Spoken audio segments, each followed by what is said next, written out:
कल्पना कीजिए कि एक बहुत ही भयानक महामारी आने वाली है। एक ऐसी बीमारी जो लोगों के शरीर को नहीं, बल्कि उनके दिमाग और अ, उनकी आत्मा को खोखला कर देगी, ये सुनकर ही काफी डरावना लगता है। है ना? लेकिन इसमें चौंकाने वाली बात यह है कि उस बीमारी के धरती पर पहुंचने से हजारों साल पहले ही एक घने जंगल में 88,000 सबसे मेधावी वैज्ञानिकों ने एक गुप्त बैठक की। और आने वाली पीढ़ियों के लिए उसकी एक वैक्सीन भी तैयार कर ली। बिल्कुल सही।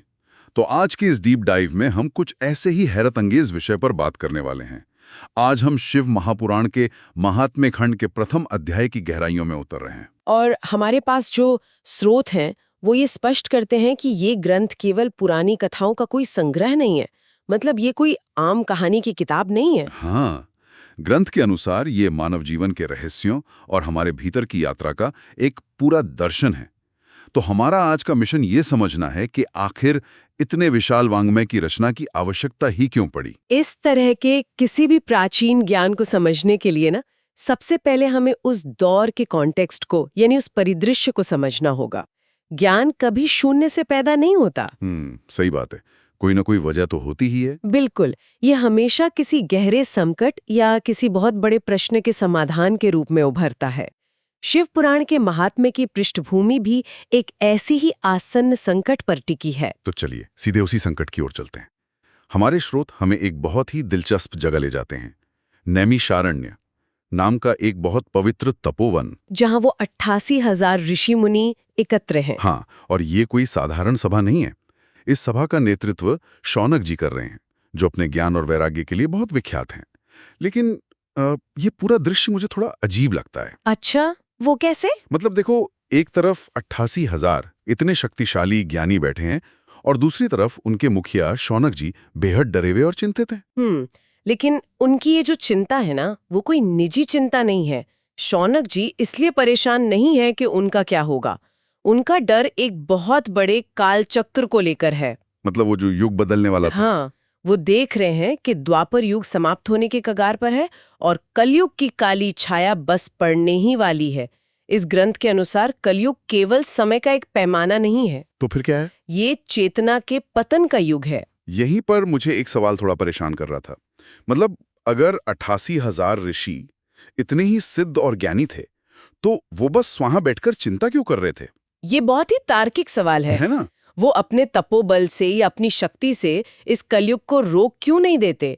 किसी युग के आने का इंतजार करने और फिर उस पर शोक मनाने का क्या तुक है? इसका उत्तर भारतीय कालगणना और प्रकृति के नियमों में छुपा है। प्राचीन दर्शन के अनुसार काल यानी समय का चक्र अपरिहार्य है, उसे टाला नहीं जा सकता। मतलब जो होना है वो तो होगा ही। बिल्कुल, जैसे आप सर्दी के मौसम को आने से रोक नहीं सकते, वो तो आएगा ही। अगर आप सर्दी रोकने की कोशिश करेंगे तो वो मूर्खता होगी। हाँ, समझदारी तो इसमें है कि आप सर्दी से बचने के लिए आग जलाने का प्रबंध करें। एकदम सही, या गर्म कपड़े तैयार करें।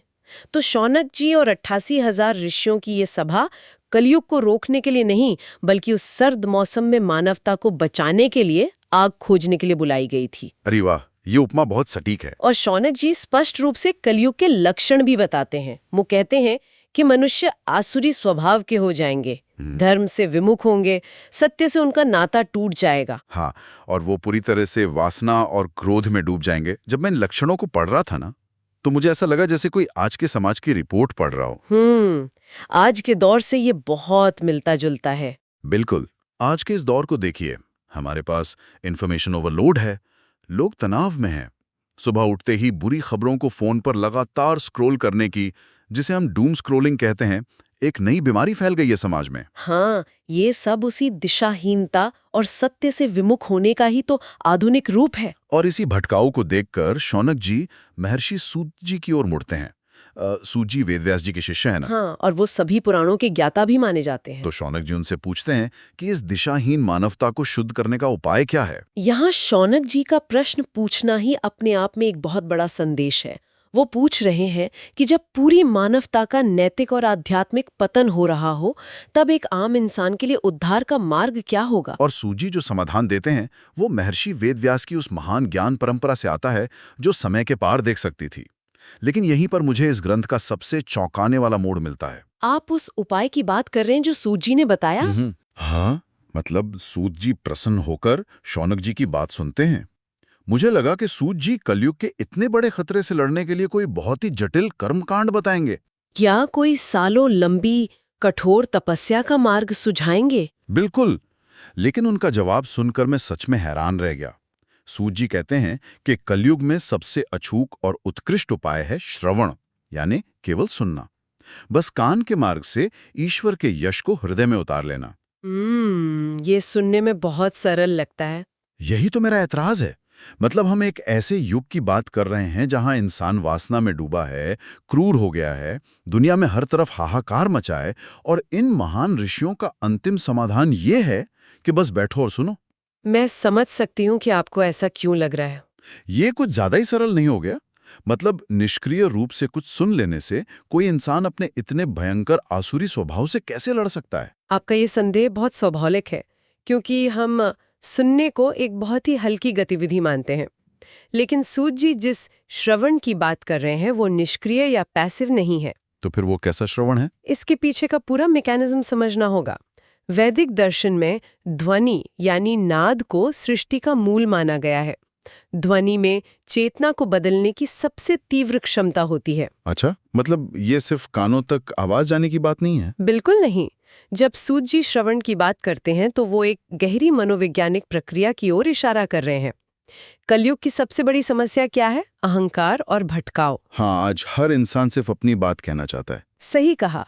जब इंसान अहंकार में होता है तो वो केवल बोलना चाहता है, अपनी बात थोपना चाहता है। तो ऐसे में सच्चे मन से सुनना अपने आप में अहंकार को शून्य करने की एक बहुत बड़ी साधना बन जाती है।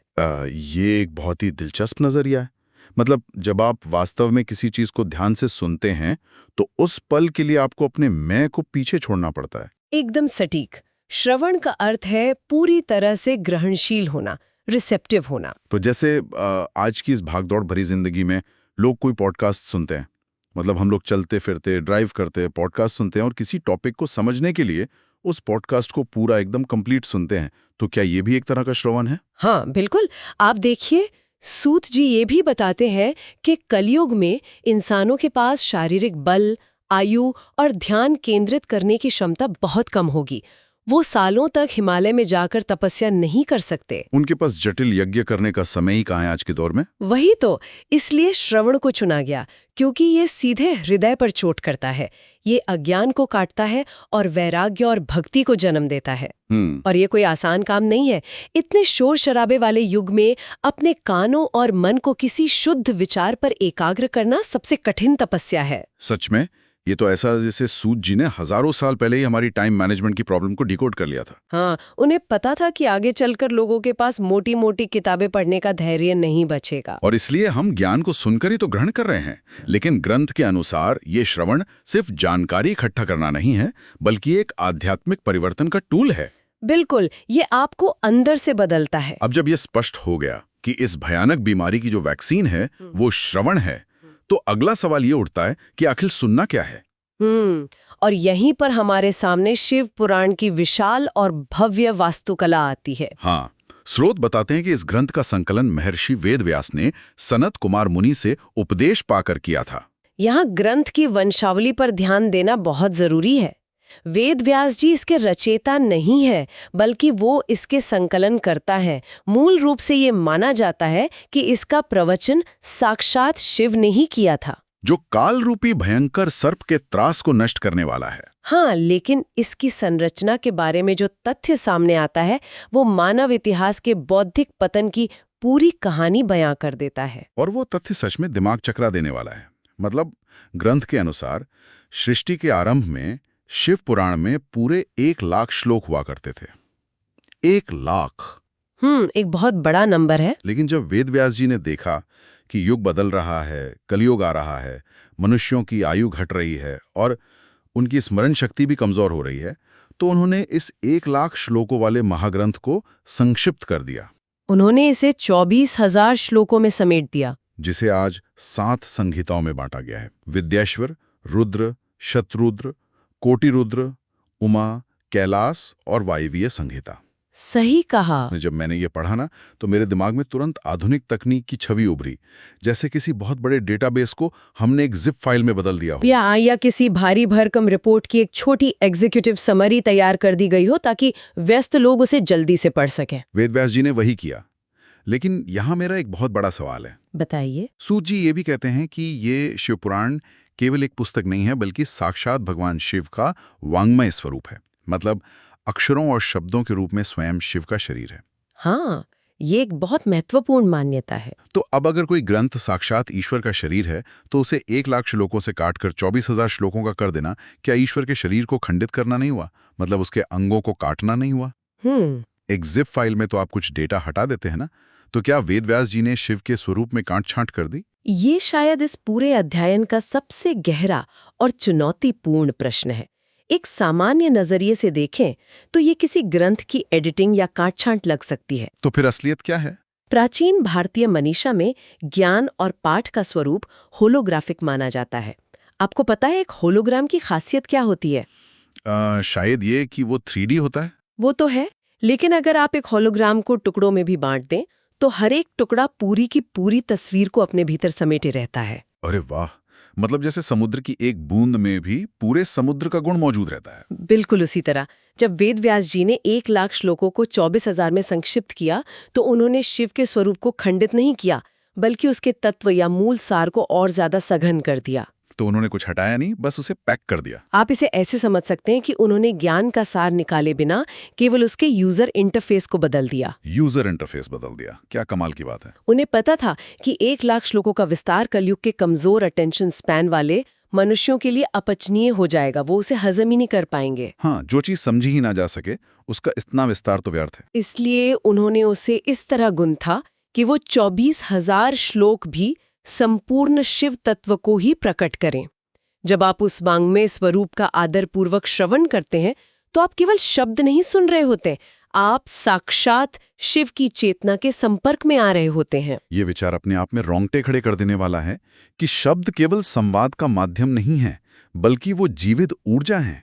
बिल्कुल। सूत जी कहते हैं कि जो भी इंसान आलस से छोड़कर पूरे आदर के साथ इसका श्रवण करता है, जैसे किसी पवित्र ग्रंथ को हम रेशमी वस्त्र में लपेटकर बहुत सम्मान के साथ रखते हैं, तो शिव उसके बड़े से बड़े पापों को भस्म कर देते हैं। और इसके पीछे का विज्ञान भी यही है। आदर और सम्मान कोई खोखला कर्मकांड नहीं है, ये आपके मन को तैयार करने की एक प्रक्रिया है। मतलब अपने दिमाग को सिग्नल देना। हाँ, जब आप रेशमी वस्त्र में लपेटकर किसी ग्रंथ को रखते हैं तो आप अपने अवचेतन मन को, अपने सबकॉन्शियस को ये संदेश दे रहे होते हैं कि जो ज्ञान मैं ग्रहण करने जा रहा हूं वो अमूल्य है। और यही श्रद्धा उस ज्ञान को जानकारी के स्तर से उठाकर अनुभूति के स्तर तक ले जाती है। सही कहा। ग्रंथ के अनुसार ऐसा श्रवण जीवन के चारों पुरुषार्थ धर्म, अर्थ, काम और अंततः मोक्ष प्रदान करता है। इस पूरी चर्चा से ना शिव का एक बहुत ही अलग रूप उभर कर सामने आता है मेरे लिए। आमतौर पर हम शिव को सिर्फ एक संहारक के रूप में देखते हैं जो विनाश करते हैं। लेकिन यहाँ वो परम कृपालु हैं। बिल्कुल। कलीग के उस घने अंधकार में जब मनुष्य रास्ता भटक जाएगा, उसे सत्य और असत्य का भेद नहीं पता होगा, तब ये वांग्मय स्वरूप एक दीप स्तंभ या एक लाइट हाउस की तरह काम करेगा। ये असीम करुणा का ही तो प्रमाण है। सोचिए, सृष्टि के रचयिताओं ने बीमारी आने से पहले ही उसका इलाज सबसे सरल रूप में उपलब्ध करा दिया। हाँ, शिव का ये रूप संहारक का नहीं, बल्कि एक वैद्य का है, एक डॉक्टर का है, जो शोरगुल और भटकाव के बीच केवल श्रवण की औषधि देकर हमारी चेतना को शांत और शुद्ध कर सकता है। अगर हम आज की दुनिया के परिप्रेक्ष्य में इस पूरे ज्ञान को देखें तो ये कहीं अधिक प्रासंगिक लगता है मुझे। वो कैसे? आज हमारे चारों तरफ सूचनाओं का इतना भयंकर शोर है कि असली ज्ञान उसमें कहीं दब गया है। हर कोई बोल रहा है, सोशल मीडिया पर चिल्ला रहा है, कोई सुनना ही नहीं चाहता। हाँ, ये तो है। ऐसे युग में सही ज्ञान को सच्चे मन से सुनना ही शायद आज की सबसे बड़ी साधना है। शुरुआत में हमने बात की थी कि कैसे 88,000 ऋषियों ने कलयुग की महामारी के लिए ये समाधान तैयार किया था। और वो समाधान सिर्फ एक ग्रंथ नहीं था, बल्कि एक पूरी जीवन शैली की ओर इशारा था। बिल्कुल। और इस चर्चा को समेटते हुए एक विचार मेरे मन में बार बार आ रहा है, जो मैं हमारे श्रोताओं के लिए छोड़ना चाहूंगा। बताइए। हमने ये तो समझ लिया कि इस असीम शोर वाले कलयुग में इस प्राचीन ज्ञान को सिर्फ सुनने मात्र में इतनी शक्ति है कि ये हमारे सबसे अंधेरे समय में एक दीप स्तंभ बन सकता है। लेकिन जरा सोचिए, अगर केवल शांत होकर सच्चे मन से सुनने भर का इतना प्रभाव है, तो जिस दिन हम उन 24,000 श्लोकों में छिपे ज्ञान को सचमुच जीना शुरू कर देंगे, तब क्या होगा? बहुत गहरी बात है ये। क्या हमारी आधुनिक दुनिया की आधी से ज्यादा मनोवैज्ञानिक और सामाजिक समस्याएं सिर्फ इसलिए नहीं हैं क्योंकि हमने ठहर कर सच्चे मन से सुनना ही बंद कर दिया है? शायद हमारे कलयुग का असली इलाज कहीं बाहर नहीं, हमारी अपनी सुनने की क्षमता में ही छिपा है।